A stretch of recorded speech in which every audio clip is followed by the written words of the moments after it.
Во многих странах, включая Кыргызстан, покупка товаров на маркетплейсах стала популярной, ведь заказать то или иное изделие можно в любое время и в любом месте. Продажа через онлайн-платформы также выгодна и для предпринимателей. Для повышения их знаний и квалификации в стране пройдет второй ежегодный форум электронной коммерции. Целевой аудиторией нашего форума являются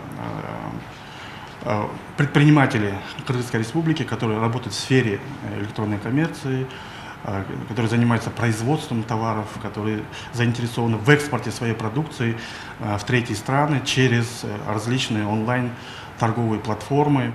Форум будет посвящен товарному бизнесу на маркетплейсах и электронной коммерции. На мероприятие приглашены представители крупных международных интернет-площадок России, Китая, Казахстана, Узбекистана. Целевой аудиторией форума являются отечественные предприниматели, работающие в сфере электронной коммерции и занимающиеся производством своей продукции. Кыргызпочтасы совместно с ОАО «Элдик-банк» и бизнес-форумом «Табарман» проводит форум большой, огромный, и дает возможность нашим гражданам Кыргызской республики повышения профессиональных навыков, а также увеличение продаж товаров и услуг среди предпринимателей стран Центральной Азии в сфере трансграничной торговли на мировых рынках через B2B и B2C. На форуме примут участие топовые эксперты данной сферы, к примеру, основательница крупнейшего российского маркетплейса Wildberries, представительница платформы Озон, а также топ-менеджеры Alibaba. Они ответят на вопросы предпринимателей и расскажут, как им сотрудничать с платформами, которые они представят. Данные площадки, которые были озвучены, Wildberries, Alibaba,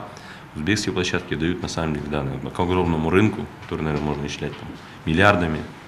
И, в принципе, думаю, что это хорошая возможность, потому что все мы знаем, в нашей стране достаточно большое количество производителей, отличного товара, отличных, наверное, качественных услуг, которые нужно продвигать. Я думаю, что это достаточно очень хорошая возможность заявить о себе, как о стране производителей, о стране поставщиков услуг. Все в какой-то мере являются пользователями онлайн-платформ, закупая товары. Меньшее число продает. Большинство людей научились покупать. Теперь пришло время научиться продавать, отметил заместитель председателя правления Элдик-банка. Гости форума также смогут ознакомиться и с туристическими возможностями Кыргызстана. Сеймак Мусаев, Чаршылык Исаков, ЛТР, Бишкек.